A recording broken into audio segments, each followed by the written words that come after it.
Kingsport Speedway was started in 1965. It was a group of businessmen in Kingsport got together. They had seen the success that Bristol had had, and so they decided they were gonna try to make something happen. So in 1965, they opened that summer and opened two classes and ran basically weekly. The track opened up in 1965 as a dirt track.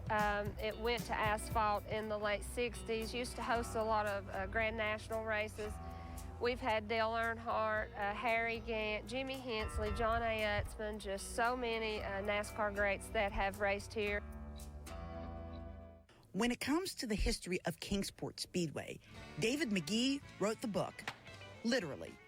Its history, a big part of making East Tennessee a racing mecca among drivers. There was a point in time during those 3 years when Sullivan was one of two counties in the U.S. that we've been able to find that had more than 2 Premier Series races in one season. My first memory of Kingsport Speedway was at the end of 1973. I was 13 years old. Chris Carrier had a front row seat to them all.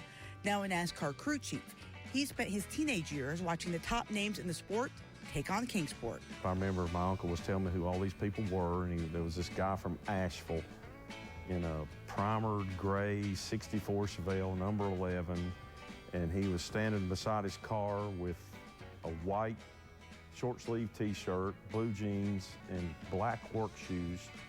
And my uncle said, that guy's from over there about Asheville. His name's Jack Ingram, and they call him the Iron Man. And I said, wow, he must be like a superhero or something. And the local guy that I remember first was John A. Utzman from Bluff City.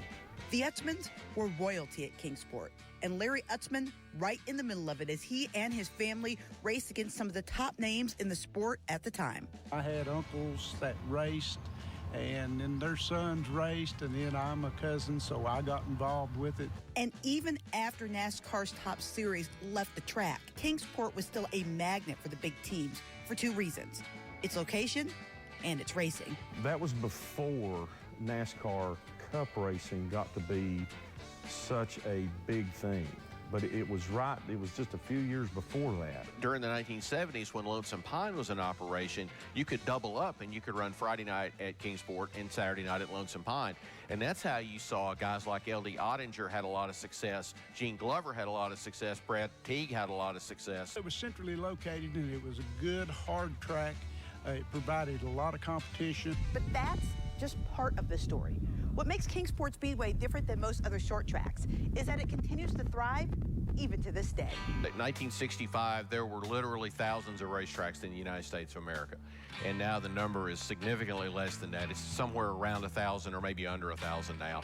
I think that in the mid-2000s, there was a small group of people that, Kingsport had been shut down for a while.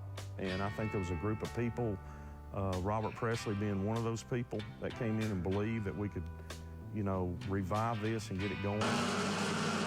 And it continues to draw top talent to the area even today. And I think a lot of the reason for that is because this is such a racing-centric area. You still have that legacy of guys who worked on teams.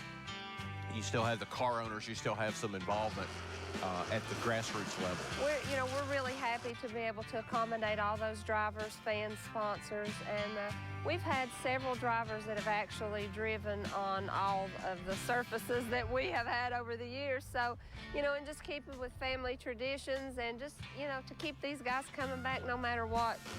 Still providing the hardcore racing that made it a favorite from the beginning. In Kingsport, Heather Williams. I think they race harder than anybody. News 5 on Fox.